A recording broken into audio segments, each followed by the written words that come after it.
I'm going to go through the moves while you all get your space set up. So if you're jumping into off-season workouts and you have time, I really encourage you to do the full version of today's workout. If you don't have time, do the 10-minute version and at least get a little bit of work in, but watch for the modifications in the 10-minute version. The first thing you're going to do is just jump into this warm-up with Sandy. She's going to get your heart rate up. We're going to be more effective with our strengthening if our heart rate's up because we're pumping nutrients through our body. The next thing we're going to do is a little bit of a forearm exercise. So you can do this with a bat instead of a golf ball or a golf club. But what you're going to do is just a bat, pronation, supination. So all you're going to do is just rotate back and forth. As you do this, you should feel this in your forearm. The next exercise you're going to do is a stomach row with a press. So what you're going to do is you're going to pull that arm up. As you pull it up, keep it at 90 degrees. Don't let your elbow come next to your side. This is what you don't want to have happen. So you want to keep your elbow right next to your side, and then you're going to rotate up and press. If you're in the program, that video is there for you to watch if you need to see exactly how to do that. Then we have a plank with a single arm multi-directional slide. Remember, our single arm stability is super important for our shoulder stability. So make sure you don't skip that exercise. And then the next one that you have is no money. As you do this, you should get some good cuff and scapular strengthening.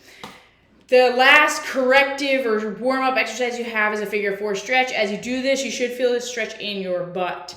If you feel this stretch in the front of the hip, that's an indication that we might be having a mechanical issue that's going on through the hip. That's going to impact the way we move, and it's also going to impact the way we strengthen through our core in this program. So we need to dive into what's going on there. The workout for today is similar to last Wednesday's workout in that it's a circuit. It's a little bit longer of a circuit, and what you're going to do is there's 3 different exercises, and you're going to start at 20 reps for all of those exercises. So the first time through, you're going to do 20 reps, then 18, then 16, then 14, and you're going to get as low or as close as you can to 2, and you have 20-minute caps. So set a 20-minute timer, start plugging and chugging, and seeing how far along you can get with this workout.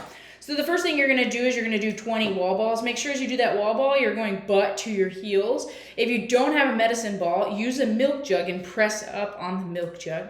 The next exercise you're going to be doing is a rocking plank. Really easy to leave out rotational strengthening in our strengthening programs.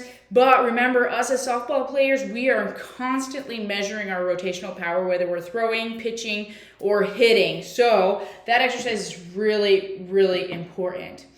The next exercise that you're going to do is a single leg stand up. And again, you're going to do 20 of these your first circuit through.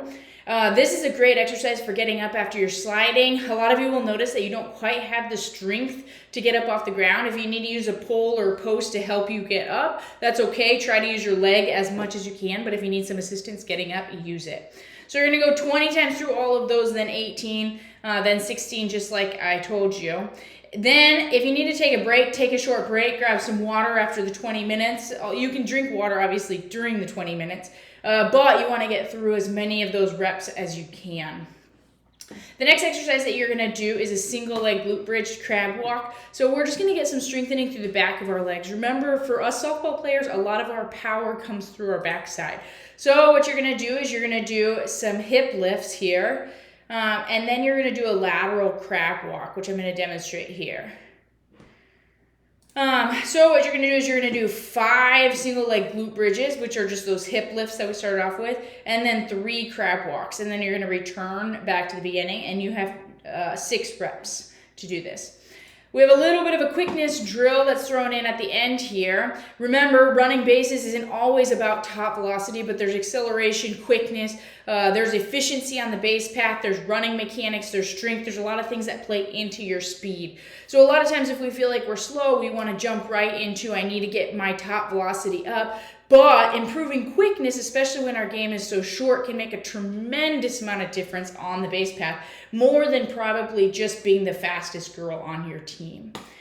To finish off today's workout, we have this T-spine rotation. So you're going to put your leg up on a foam roller and then you're going to rotate. You need 75 degrees of thoracic rotation for a full softball swing. It's amazing how many people don't have the full 75 degrees. If we're missing thoracic rotation, we're we're going to make up for that motion either below or above that segment, and that's called a compensation. That's going to affect the power in our swing. So we want to make sure that we maintain our thoracic rotation, and we should have 75 degrees.